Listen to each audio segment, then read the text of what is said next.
Olá, pessoal. Estamos aqui em mais um seminário do Mais um Café. Hoje quem vai apresentar esse seminário é a Ana Kelly de Oliveira. A Kelly, ela fez a graduação dela na Universidade Federal do Maranhão, mestrado e doutorado na USP, e hoje ela vai contar um pouco para a gente sobre como foi um pedacinho da tese de doutorado dela de homologia de contato cilíndrica para fluxos de Hebb fracamente convexos. Então, Kelly, quando você quiser começar, fica à vontade. Tá bom. Gente, obrigado pelo convite. Fiquei muito feliz aqui de poder estar com vocês. Então, peraí, deixa eu botar aqui na apresentação. Dá para ver tudo certinho? Sim, tá perfeito. Então, tá bom. Então, no tema, eu vou explicar mais ou menos cada uma dessas palavrinhas aí. O que é homologia, o que são fluxos de Hebb e o que é o fracamente convexo. Então vamos começar com o que é uma variedade de contato. Então, primeiro a gente começa com uma variedade de dimensão ímpar e uma distribuição de hiperplanos nessa variedade, que ele não é integrável e localmente ele é dado pelo kernel de uma forma. Essa forma ela satisfaz essa condição aqui, que lambda, o E de d lambda elevado a n é uma forma de volume na variedade. Essa forma, tipo M, com essa distribuição, com essa propriedade, é uma coisa que vem da, vem da mecânica clássica e, e tem várias aplicações legais com relação a hamiltonianos e coisas desse tipo. E associada a uma forma de contato que satisfaz essa condição, a gente tem um campo de vetores, chamado um campo de Hebb. Ele é definido implicitamente pelas essas duas equações aqui. O kernel do d lambda ele é unidimensional.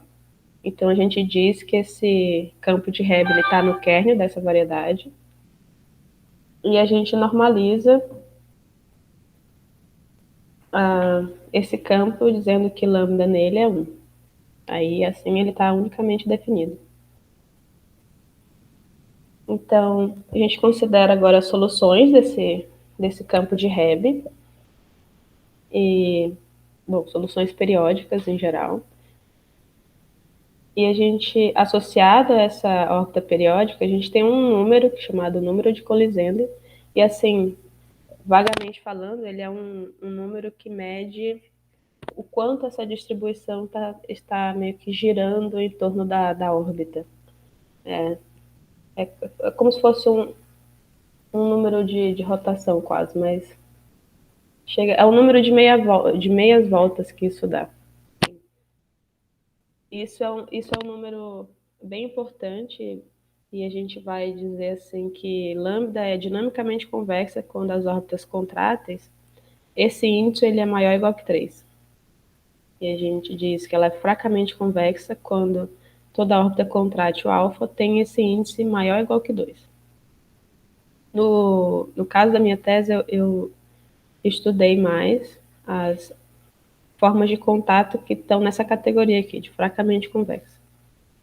Essa outra aqui, já tinha pessoas que tinham trabalhado com ela e eu meio que tentei generalizar um pouco o que foi feito, mas vou explicar melhor depois. Então, um outro objeto importante falar antes de explicar o problema são curvas pseudolomórficas. Então, o que é? Primeiro a gente considera uma superfície de Riemann compacta, daí a gente pode considerar um conjunto finito de pontos, inclusive esse conjunto pode ser vazio em alguns casos.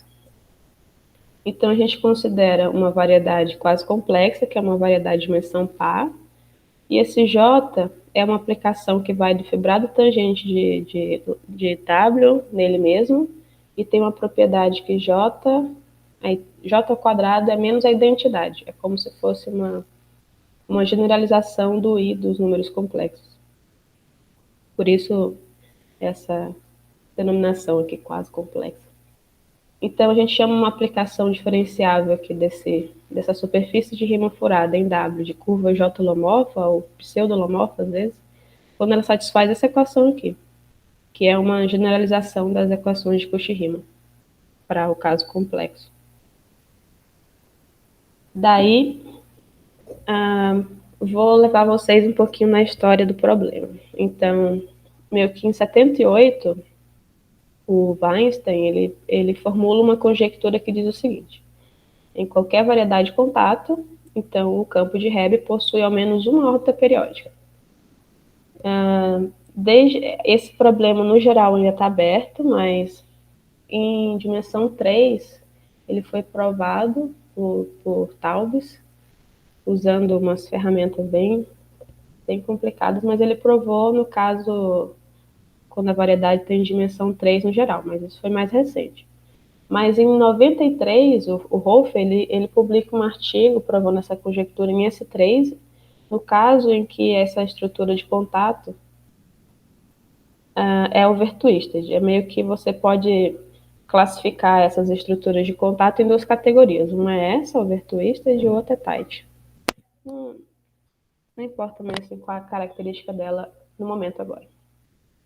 Mas o que é interessante na prova dessa conjectura, nesse momento, é que para isso ele usa o comportamento assintótico dessas curvas pseudolomorfas quando ela tem energia finita. E isso em simplificações, que é você pega R vezes M e coloca uma estrutura nela. Então, usando isso, ele mostra que, por exemplo, quando você se aproxima dos furos aqui você tirou alguns furos da superfície de Riemann. Então, quando você se aproxima de um desses furos, a sua curva vai estar se aproximando de uma órbita de Hebb. Então, meio que estudar essas curvas pseudolomorfas te dá informações sobre as órbitas de Hebb. Então, desde então, essa ferramenta de curvas pseudolomorfas começou a ser muito usada no estudo das órbitas de Hebb em geral. E em 2000, uma outra ferramenta surge a partir das curvas pseudolomorfas. Ela é introduzida por Eliashberg, Giventhal e Hofer no artigo deles. E eles discorrem nesse artigo sobre vários invariantes das variedades de contato, e entre elas está uma coisa chamada homologia de contato cilíndrico. E eles provam que existe essa homologia em um caso particular lá, mostra que tem uma certa invariância, então não importa muito qual é a forma de contato que você usa, você pode usar qualquer uma, vai dar a mesma homologia, e isso te dá várias informações qualitativas sobre as órbitas de Hebb nessa variedade. Então, desde então, as pessoas têm tentado definir essa homologia em outros casos para poder usar também essas propriedades. E tem um artigo do Hutchins e da Nelson, de 2016, onde eles definem essa homologia de contato cilíndrico em variedade de dimensão 3, que possuem formas de contato dinamicamente convexas, aquelas que o índice de colisão é maior ou igual que 3.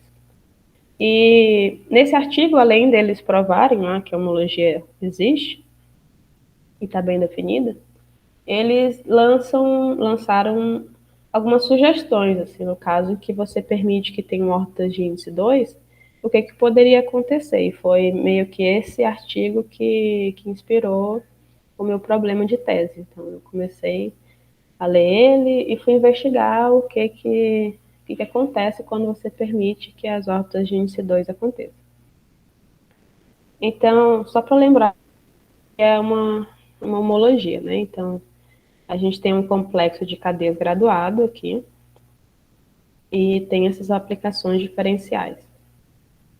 Daí, se você mostra que quando você itera duas desses dá zero, então, para todos esses elementos, essas aplicações de borda, então a gente pode definir uma homologia através desse complexo de cadeias, dessa forma aqui. Então, faz o quociente do kernel pela imagem da aplicação, kernel de del I pela imagem del I mais 1. Então, isso gera uma homologia. Então, o que, que a gente vai tentar fazer? A gente vai definir quem são os complexos de cadeia e quem que é esse operador diferencial aqui e tentar mostrar essa igualdade aqui, que del quadrado é zero. E pode parecer uma tarefa simples, mas eu vou mostrar para vocês aqui o que, que acontece. Então, antes de mostrar o caminho, eu queria anunciar o teorema geral. Então, depois eu explico o que cada uma dessas coisas significa. Então, vai ser assim. Então, o objetivo do trabalho foi provar o seguinte. Então, a gente tem uma variedade de dimensão 3, onde esse lambda aqui ele é definido na variedade toda. Porque, em geral, esse que se ele pode ser dado pelo kernel de uma forma, mas só localmente. Aí meio que o lambda pode mudar. Mas, nesse caso, a gente vai pedir que esse lambda esteja definido globalmente. E a gente, quando isso acontece, a gente diz que a variedade é coorientável. Tight significa que ela está uma das duas classificações que eu falei, ou é tight ou twisted, a gente vai dizer que a gente vai pedir que ela seja tight, M seja fechada, conexa, e tem essa propriedade que o P2 de M seja zero. Além disso, a gente vai pedir umas outras coisas que eu vou explicar melhor depois para vocês. Então, que ela possui strong feeling e ela satisfaz uma condição chamada felicidade simplética. Mas lambda a gente pede que ela seja fracamente convexa, que é o caso que a gente está enfocando, e seja não degenerada. Significa que as órbitas, assim, a grosso modo, que as órbitas de Hebb meio que elas podem ser separadas, assim, elas não estão se acumulando. As órbitas não estão se acumulando uma nas outras. E a gente pede algumas hipóteses a respeito das órbitas de índice 2 e 3. Então, as de índice 2 a gente pede que todas as contráteis que têm índice de colisão D2 seja um não nó e um mergulho.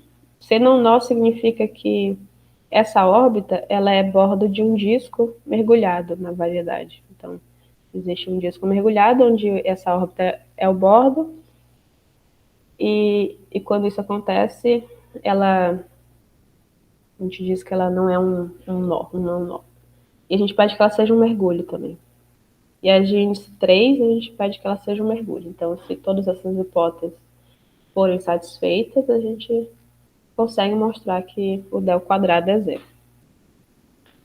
E antes de dar uma ideia assim na prova, eu queria só mostrar para vocês que essas hipóteses parecem meio assim diferentonas, mas existem exemplos onde elas são satisfeitas. Então, tem um artigo do meu orientador, que é o professor Pedro, junto com a Nayara de Paulo, e eles mostram que existem hamiltonianos, que são aplicações de uma variedade de dimensão, no caso aqui de R4 em R, e os níveis de energia desses hamiltonianos, existe tipo uma forma de contato que você pode colocar neles, então eles viram uma variedade de contato, e nessa variedade, nessa superfície de nível, então, como elas vão ser difiomorfas ao S3, então as propriedades topológicas lá do P2, C0 e todas as outras são satisfeitas. E além disso, as órbitas de Hebb nessa superfície de nível, só tem uma de índice 2, tem várias de índice 3, mas elas satisfazem aquelas propriedades, elas são não nó, são mergulho, então a homologia de contato cilíndrico, ela existe nesses casos aqui, nessa superfície de nível dessas famílias de hamiltonianos aqui. E usando uma imagenzinha de como seria a superfície de nível desse primeiro hamiltoniano aqui, para alguns parâmetros fixados aqui, ela ficaria mais ou menos dessa forma aqui, onde a órbita de índice 2 ficaria meio que nesse pescocinho aqui do meio.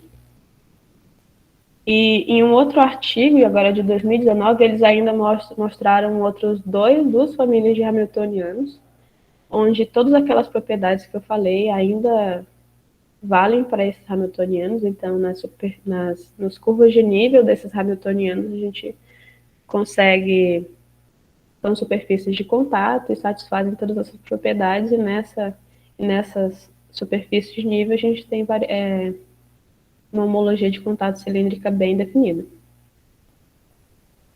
E uma outra imagem aqui da superfície de nível é essa aqui.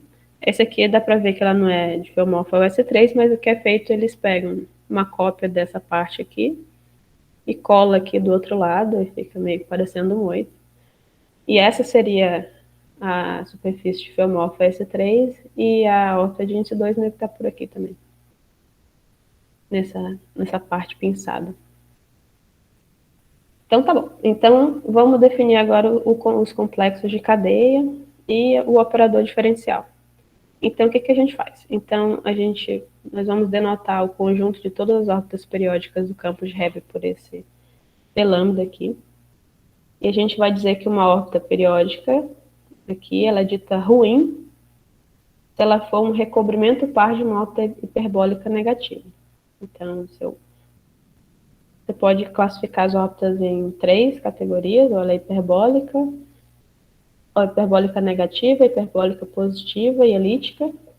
Então, se ela for um recobrimento par de uma hiperbólica negativa, a gente diz que ela é ruim, e quando ela não é ruim, a gente diz que ela é boa. E a gente vai chamar aqui as órbitas boas de PB lambda aqui.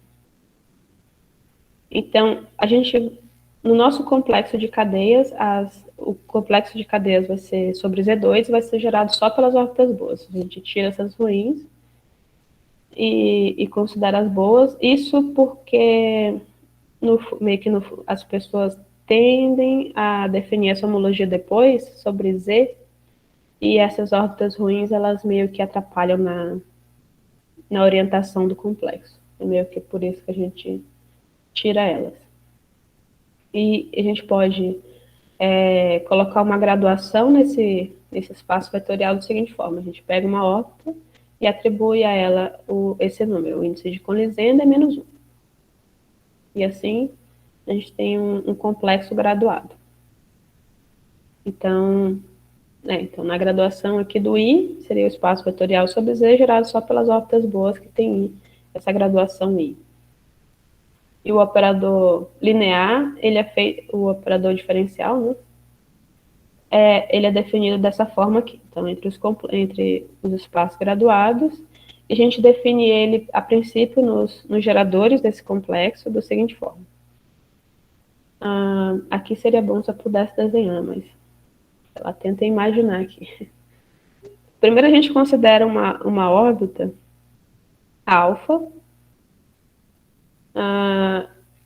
e você considera todos os cilindros que tem, tipo, na parte positiva o alfa, e da parte de cima o alfa desse cilindro, e na parte de baixo seria o beta. Então, tem um cilindro que conecta a órbita alfa com a órbita beta. Eu considero todos esses cilindros, meio que eu faço uma soma sobre eles. Esse espaço aqui significa o espaço dos cilindros.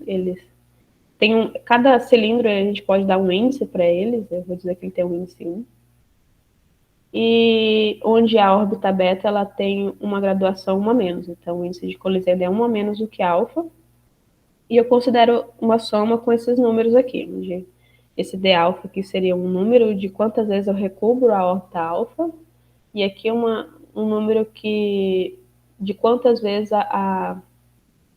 essa curva U aqui ela é recoberta.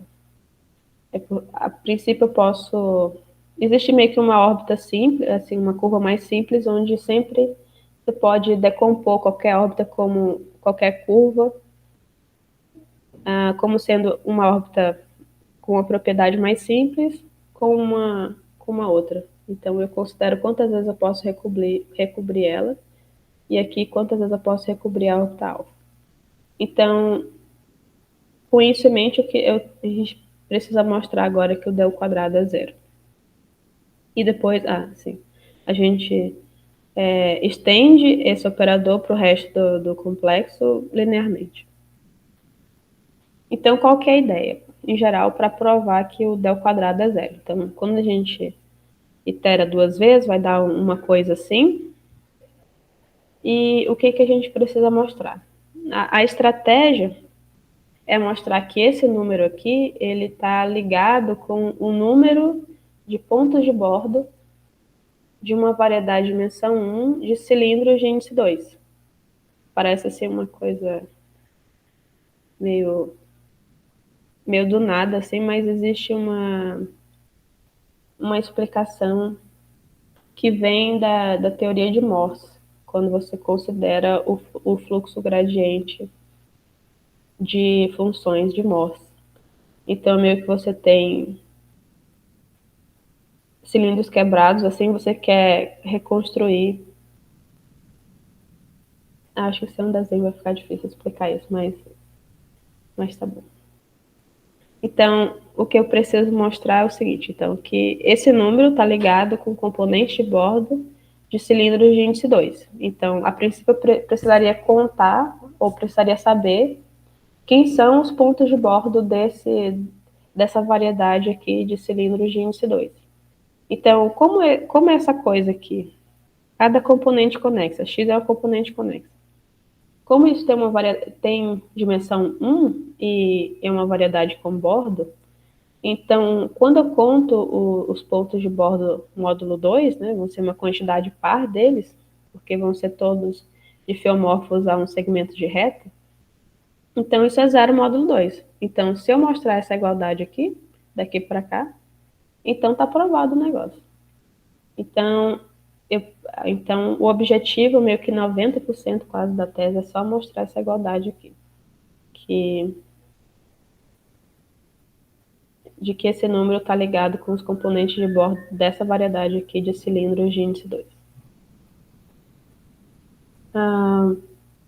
Para isso, eu preciso falar para vocês um pouco desse conceito de building holomorfo. Então, o que é um building holomorfo? Então, a gente tem uma variedade simplética, que é uma variedade de dimensão par, com uma dois forma fechada, não degenerada, e tem uma estrutura complexa J aqui em W.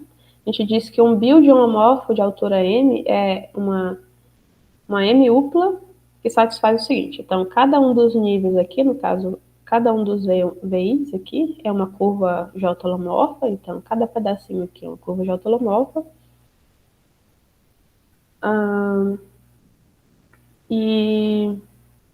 E uma coisa importante, por exemplo, que exatamente aconteça isso. Tipo, o furo positivo do nível de cima, o furo negativo aqui, corresponde a um furo positivo do nível abaixo. Então, vai ficar exatamente como nessa figura, cada uma desses furos aqui tem um correspondente no andar de baixo. Então, quando isso acontece, eu digo que isso é um building holomorfo. E eu posso dizer que esse building todo tem um índice, que seria assim, eu somo o índice de cada uma dessas curvas aqui. Esse seria o índice total do building. E eu também digo que o building tem gênero. O gênero do building seria o gênero da curva quando eu colo esses fins aqui. Então, nesse caso aqui, esse build teria um gênero aqui, nessa parte aqui. E a quantidade de furos positivos seria a quantidade dessa curva colada também. Então, aqui teria 2 furos positivos, e aqui teria 1, 2 e 3. 3 furos negativos desse building todo. Mas por que eu estou falando isso? Então, os pontos de bordo das variedades de cilindros de índice 2 vão ser espécies de buildings. Então, eu quero saber, a princípio, quem são, dado uma forma fracamente convexa, como que pode ser os buildings de índice 2. Então, o que eu poderia achar, porque eles vão ser os candidatos a pontos de bordo. Então, primeiro a gente consegue esse teorema aqui que fala que se a gente tem todas aquelas hipóteses, onde J é um J genérico, então o índice de um building vai ser sempre maior ou igual que 1. Se ele tiver um índice exatamente 1, ele é um cilindro. E se ele tiver um índice 2, que é o que a gente está mais interessado, ele vai ser um desses casos aqui. Ou ele vai ser um cilindro, ou ele vai ser um cilindro quebrado, como esse aqui, ou eles vão ser coisas desse tipo aqui. Esse primeiro aqui seria... A gente chama essa figura aqui de um par de calças. desse primeiro nível. Então, teria essa primeira curva aqui, de índice 0. Isso aqui ele é o interessante é que são os furos positivos e os negativos aqui são recobrimentos de uma mesma órbita, alfa, só que com recobrimentos diferentes. Então, a gente fala que essa primeira aqui é um recobrimento de um cilindro trivial sobre alfa.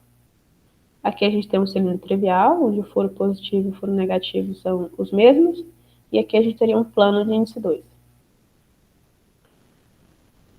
Poderiam acontecer esses outros dois casos aqui, um pouco... Esse aqui é bem parecido com aquele outro, só que aqui o índice é 1, e aqui, em vez do plano ter índice 2, ele tem 1, então 1 e 1. E aqui seria esse outro caso com 3 níveis, e ainda pode acontecer esse outro caso aqui. O interessante sobre esse último caso é que o índice é 2 menos D. Então, quando o D vai ficando grande, esse índice vai ficando negativo. E isso faz com que algumas propriedades de análise desses buildings, dessas curvas aqui, compliquem um pouco. Aí o que tornou o trabalho mais difícil foi a existência desse tipo de coisa aqui, com esse índice negativo. Então, o que a gente fez? Então, existem todos esses builds aqui, e o que a gente quer...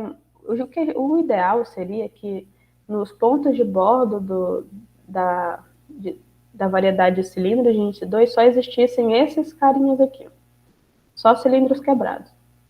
Porque já se sabe que quando você conta todos os cilindros quebrados, já vai dar esse número aqui. Já vai dar esse número aqui. Essa igualdade aqui com esse número vai ser...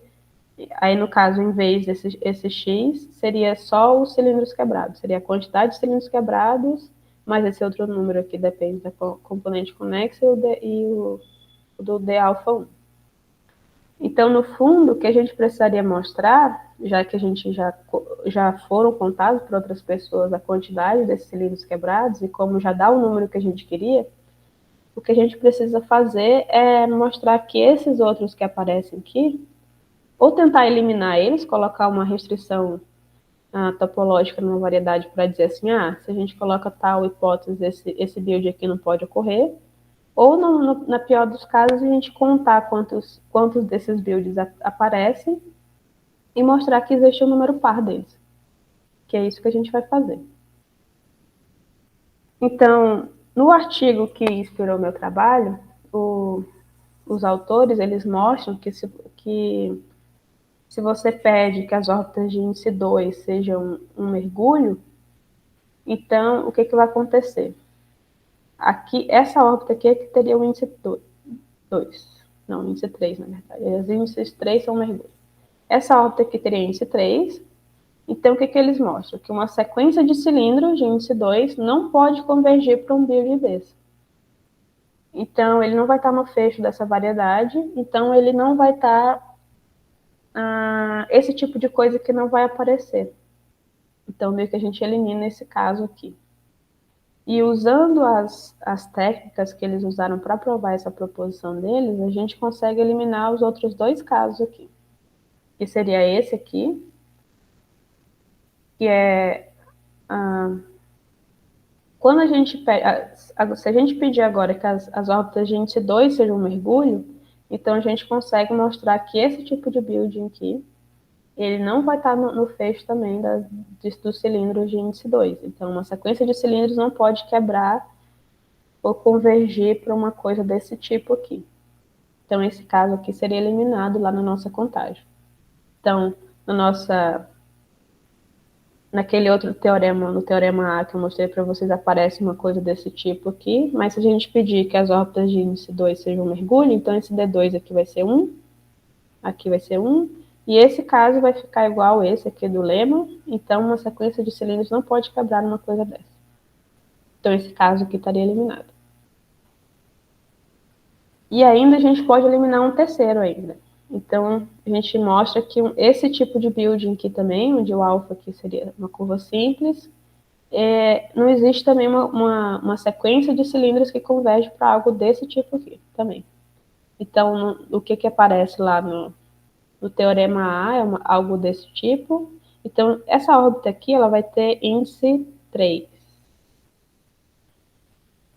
Isso. Tem índice 3. Então, ela é contrátil.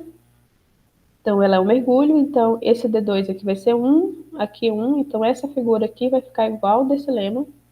Então, não existe, a gente mostra que não existe uma sequência de cilindros que converge para uma coisa desse tipo. Então, esse caso aqui estaria eliminado. E a gente precisaria lidar agora só com builds com essa cara aqui agora. O objetivo seria mostrar que existe uma quantidade par desse tipo de coisa aqui. Não dá para eliminar esse caso com restrições topológicas, porque dá para saber que, por exemplo, quando D é igual a 1, esse tipo de coisa que pode acontecer. Dá para mostrar isso. Então, aí quando D é maior que 1, a gente tem que contar. E no caso, no começo, a gente estava torcendo para que existisse uma quantidade par nele.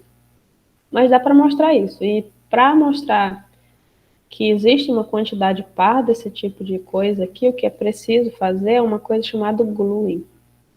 Que é tipo, dada uma curva dessas, meio que você vai tentar construir uma sequência de cilindros que converge para uma coisa dessa. Para esse tipo de build. Então, o que é feito é tipo uma colagem aqui desses fins aqui. Mais ou menos assim. Primeiro, meio que você cola com umas funções, tipo umas Bump Functions aqui, usando umas propriedades de como é escrito a curva nesses pedacinhos aqui, próximo dos fins. Aí você faz uma combinação, usa umas Bump Functions e faz uma colagem aqui. Só que essa curva, eu vou chamar ela de V-estrela.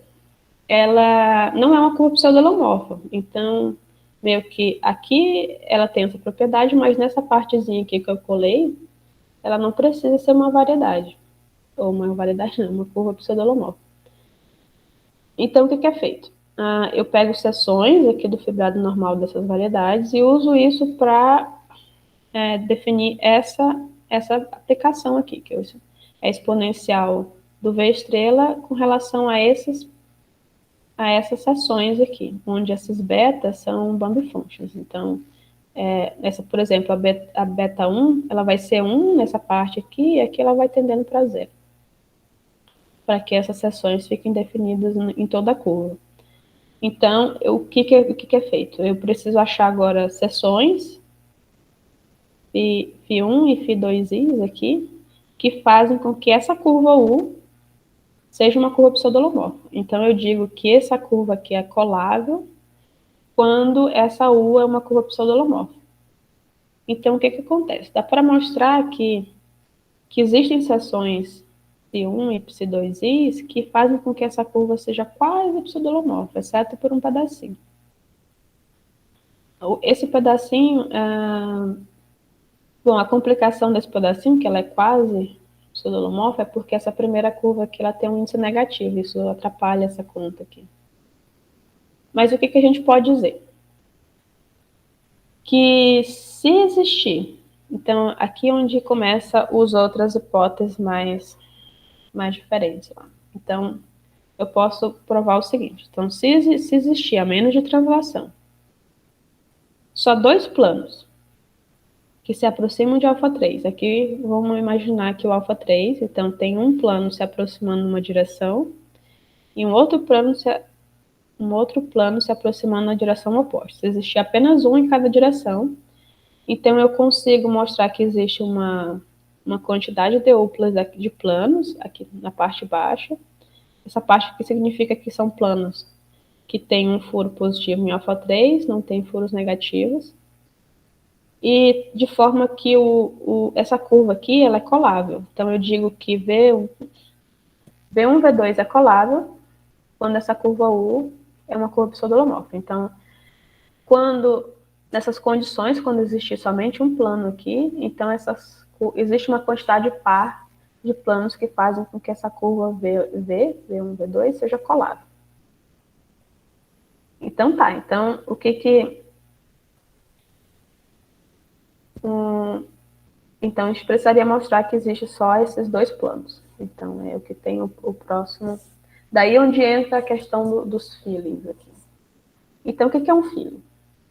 Então, se a gente tem uma variedade de dimensão ímpar, N, uma variedade de contato, o que é um feeling? O feeling é uma variedade de dimensão 1 a mais, então dimensão 2N, que é uma variedade simplética, de forma que o bordo do W aqui, que é a variedade simplética, seja o M, e existe um campo, chamado campo de Liouville, que ele, na vizinhança desse W, a gente, a partir, com esse campo, a gente consegue obter a forma de contato lá que tinha no nosso M inicialmente. Então, usando isso, a gente consegue mostrar a existência desses planos aí. Dado um, a gente consegue achar o outro.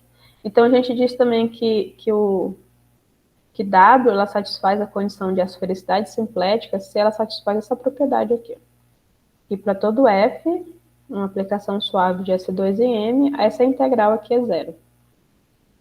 Essa propriedade aqui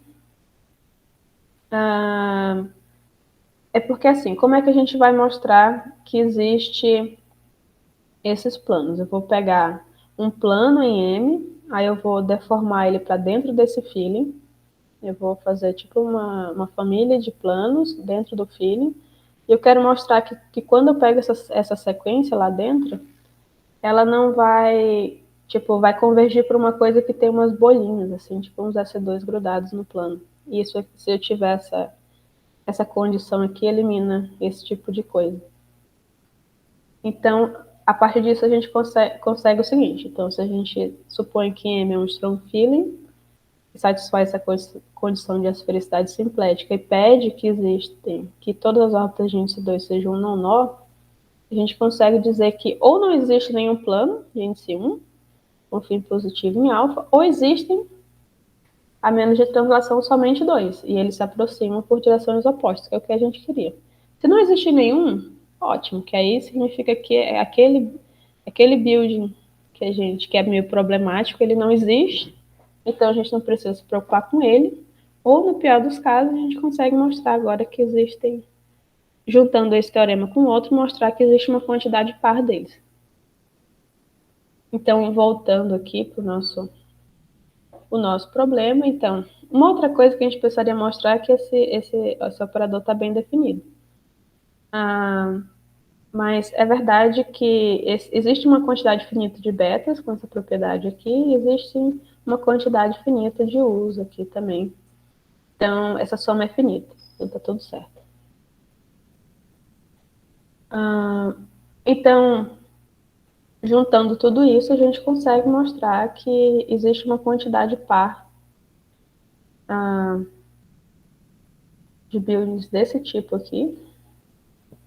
Então, na nossa soma lá, a gente consegue mostrar que aquele número inicial, quando a gente itera duas vezes, vai ser um número ligado aos componentes de bordo de uma variedade de dimensão 1, uma variedade de dimensão 1 com borda. Então, é difiomorfo a segmentos de reta. Então, módulo 2, a quantidade de pontos de bordo é zero. Então, a gente consegue mostrar essa última equação aqui. E é isso, aí a gente tem esse teorema. E aqui estão algumas referências, eu acho que eu falei rapidinho. E é isso. Obrigada pela atenção de vocês. Obrigada, Kelly, pela apresentação. Já, então, botando palmas aqui. E eu quero abrir para perguntas agora. Alguém quer fazer alguma observação, tirar alguma dúvida?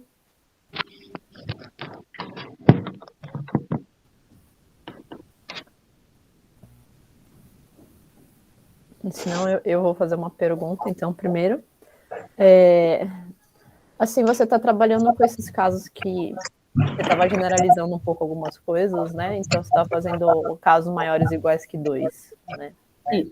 E eu queria saber se nos outros casos a definição dos complexos de cadeia, dos morfismos de bordo, lá, elas são análogas, são totalmente iguais, a dificuldade é só provar que realmente é morfismo de bordo, tipo... O quão diferente as coisas são. O operador é o mesmo, tipo, ela sempre Só um minutinho, Kelly. Eu vou pedir pro Colo bloquear o áudio dele aqui. Obrigada. Tá. O operador é meio que sempre o mesmo, assim. Alguns mudam alguma coisinha, assim, quando vai colocar lá os números de recobrimento, às vezes coloca uma outra coisa, mas é tudo equivalente. Então, não é bem essa parte complicada. O complicado é mesmo mostrar que o del quadrado, o del quadrado é zero. É porque em cada caso, a forma como você lida com esses buildings que aparecem, quer dizer, podem acontecer algumas coisas assim muito diferentes. Aí como cada pessoa lida com os casos, aí é que muda. Tipo essa questão no caso, no artigo anterior, eles só precisaram eliminar os buildings lá que aparecem e já conseguiram provar. No meu caso, como aparece aquele outro, aquele último que eu mostrei, aí eu precisei usar uma outra técnica, que é essa do gluing. Aí já foi uma outra coisa para tentar contar essas coisas. Aí se, por exemplo, se você pede que as órbitas têm índice 1, aí provavelmente vai aparecer mais coisa estranha. Aí você vai ter que, sei lá, usar outras coisas. E uma curiosidade, né, que aí é puxar a sardinha para o que eu estudo também, nessas coisas não aparece nada relacionado com teoria de feixes, porque essas coisas de colagem, de propriedades locais, assim, que você começou, né, uma definição que a princípio só valeria localmente, e depois você fala de alguma coisa que vai para o global, né, começa a valer globalmente.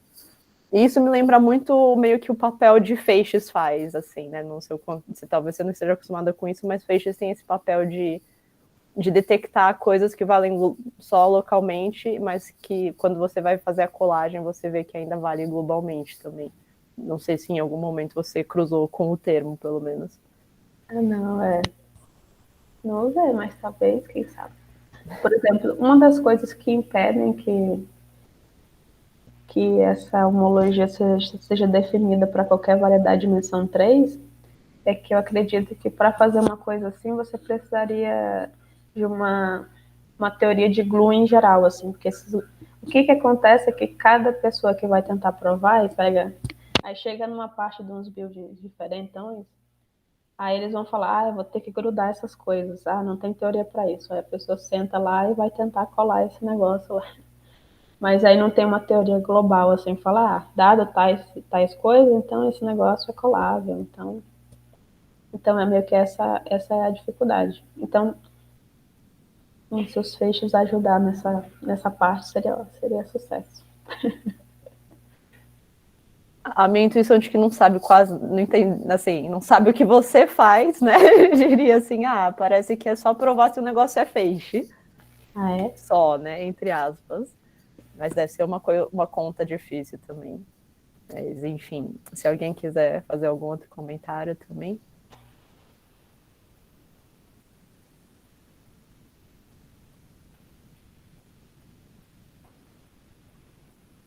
Bem, acho que a gente então passa para as perguntas mais informais, qualquer conversa para após a gravação. E queria te agradecer novamente pela apresentação, Kelly. Agradecer o pessoal que veio assistir aqui. E vou aqui fechar a gravação. Muito obrigada novamente. Obrigada.